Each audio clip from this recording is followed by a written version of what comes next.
Hi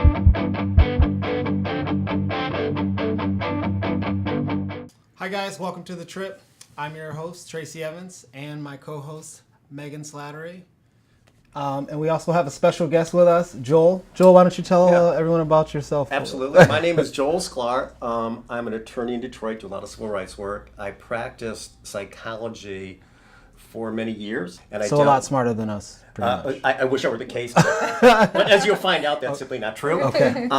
So I've dealt with couples, with relationships, with a lot of depression. Anxiety was kind of my demographic. Yeah. Mm-hmm. And so I'm willing to participate in whatever you guys got going. Awesome. I'm looking forward to it. Great. Yeah. We do too. Well, we got some great questions for you, and hopefully you can answer them better than we can. Great. First question. My partner is not affectionate. I am. What can I do to change this, or is that impossible?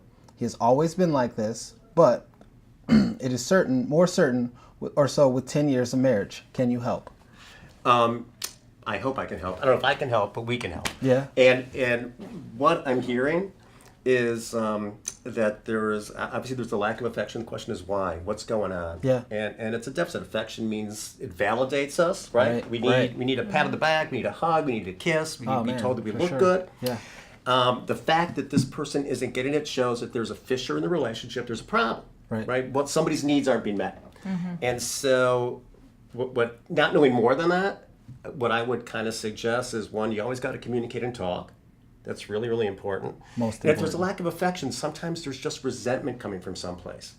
So it could be that one partner, because I've had this in practice, doesn't really know where the resentment is coming from, but one other partner, could be the wife, the girlfriend, the husband, whatever it may be, can't relate it, can't articulate it. And so what they'll do is withhold. Right? They won't give you that affirmation. They won't give you that validation because of this issue that's not being spoken of. And I bet we've all had relationships where we know something's wrong, but we don't know why. Don't know exactly why. And that's exactly what this is. So there's been a change in the pattern. Yeah. Things are not what they were. Yeah. And I'm no longer happy. Well, there's a slight change in the pattern because she did say he was always been this way. So I think that the resentment thing may not be as much at play. I mean, it could be, right? Because there's a change. But he's always not been affectionate.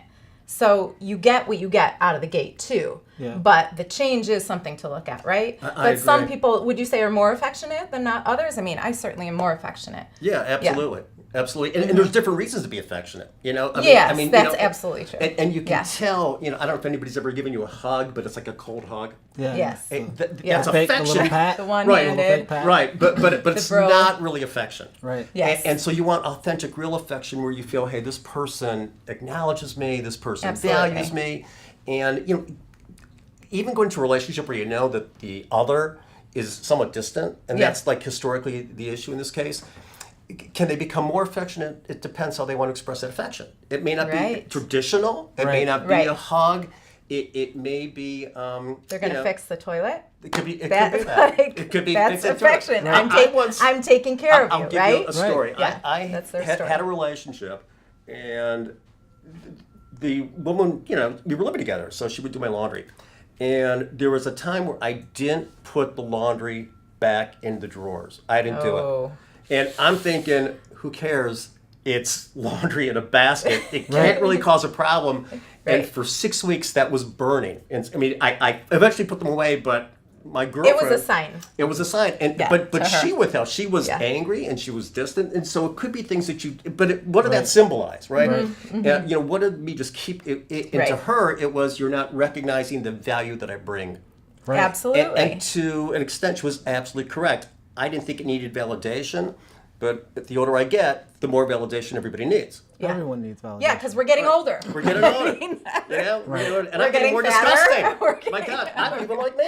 So it gets to that point where, and that's another issue, with these relationships, how old are these people? I'm always curious. Cause usually they do include, this one we don't really. This one we have an idea. Because, like in your 20s, you're super affectionate. I mean, you want people to know too. There's the external validation from others. You want people to know you're together. Oh, that's as true. a young person. Do you remember that? No, absolutely. Yeah. Even though it's so hard. They're mine. Very possessive stuff. I do. I think that you look back and in your 20s, first of all, you want to be proud of who you're with. Yes. And it's a reflection of who you are. It is. And if it's in your 20s, it could be the real deep first real deep adult Yeah. relationship you've ever You've had. ever had. Yeah. And that changes things. So the stage of life for these people are going to change really what's going on. Yeah. You know, sometimes there is boredom. It could be that Yeah, there's lack of boredom. affection because I no longer find you attractive. Yeah. He or she may find nobody attractive. It just may be a stage in life. Stage, right. Asexual. Right. And there could be other factors. Yeah. Yes. It could be work. Yeah. Right. There could be other stressors. So got to talk it out if you can. Communication. Yeah, That's the I've main got, one. you know, my remedy. I have a remedy for it. What is your remedy? She's got to go to a dance class. This is my remedy for pretty much anything. Do something where other people, one, will, in a healthy way, affirm your sexiness, your attractiveness, whatever it Your is. affection, I think that's a healthy way. Just going outside, a little bit of external validation. She's going to start looking appealing. I take dance classes 6 nights a week, 7 nights a week. Take Argentine tango. Nothing could spark the other person to step it up a little bit than a healthy intimate. boost of confidence. Like that. And she's solving her problem. She's going to have affection. You touch other people. You're connected with other people without invading the space of the relationship. That's something I would say since she's looking for advice. What can she do? Right. That's what I would do. That's a great idea. And any change in pattern is really going to help. And the other thing that you Yes, find, you're and this right. is like a phenomenon in life, is I got this actually from Star Trek.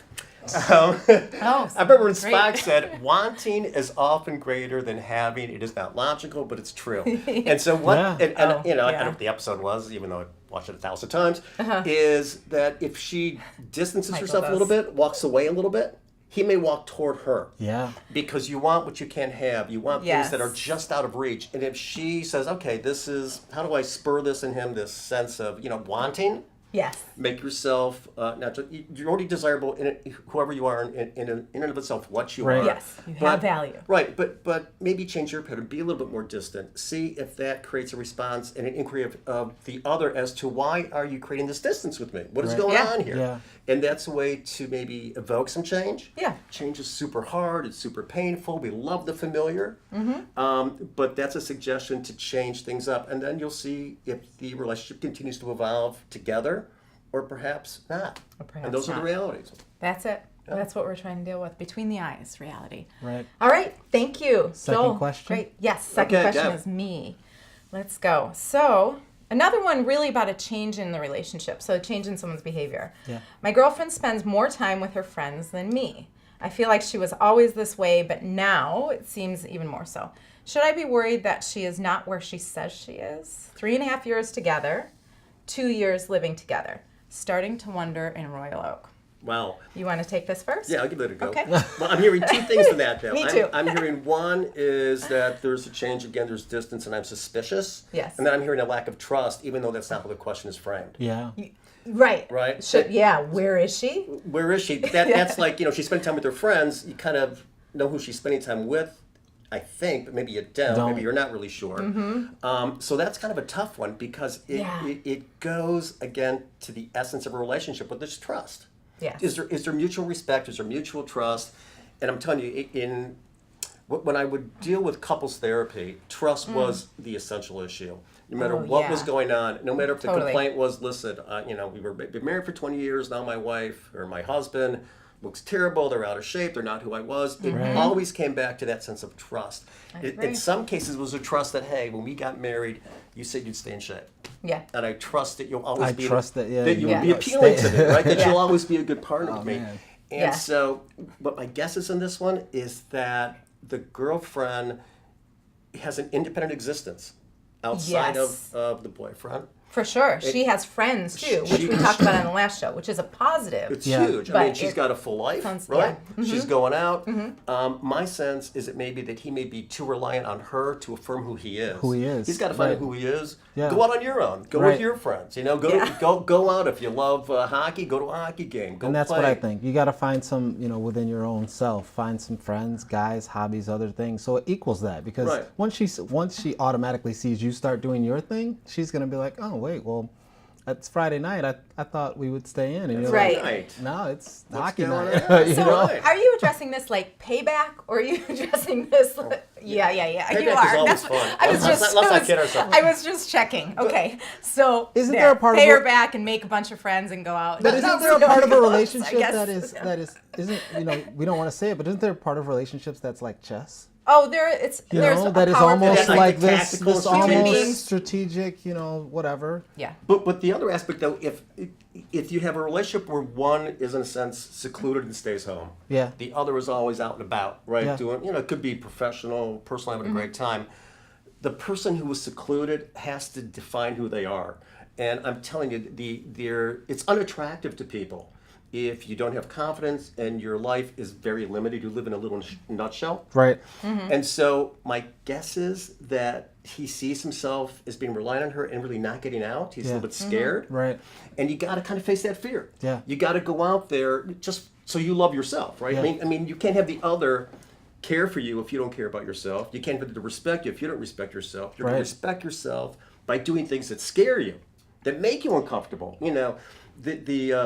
I once had a coach tell me, Sklar, I was terrible, but he said, Sklar, get comfortable with being uncomfortable.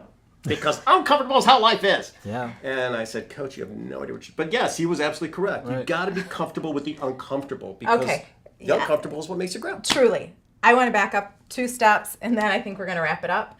There's a possibility he's an introvert, and he's okay with that, and there is a possibility she's cheating. So I just want to throw that out there. Absolutely. Red flags are Sure. still there. I'm with you, brother. I mean, we went kind of down the presumption road because that's what we have to do with the questions, but if somebody changes something drastically, there's still that possibility. Correct? Yeah, I agree with you. And if he has that doubt, Yeah. then maybe that Investigate intuitive it. sense is something that he's got to trust. Trust and Trust. That little voice. Yeah. Yeah, trust. Check That says, in. hey, she's stepping out. Track her car and move on. Tracker car. It's a joke. It's a joke. There's a lot of upside to I just stalking. wanted to bring it back to there are other possibilities Oh, too. sure. So. Yeah. All right. Well, Joel, thank you. That was pleasure. a thrilling conversation. I'm thrilled. Are you? Nobody else may be, but I was Good. thrilled. Okay. Well, hopefully others are. All right. Please, this show stays alive with your questions, relationships@deadlinedetroit.com. You can find us on Facebook and Instagram, and we will be having live events soon. Can't wait. Yeah. Yeah. All right. Thanks for having me. Thank Yeah, you. Thanks thank for you. being our guest. Sure. Yeah. We All love right. house guests.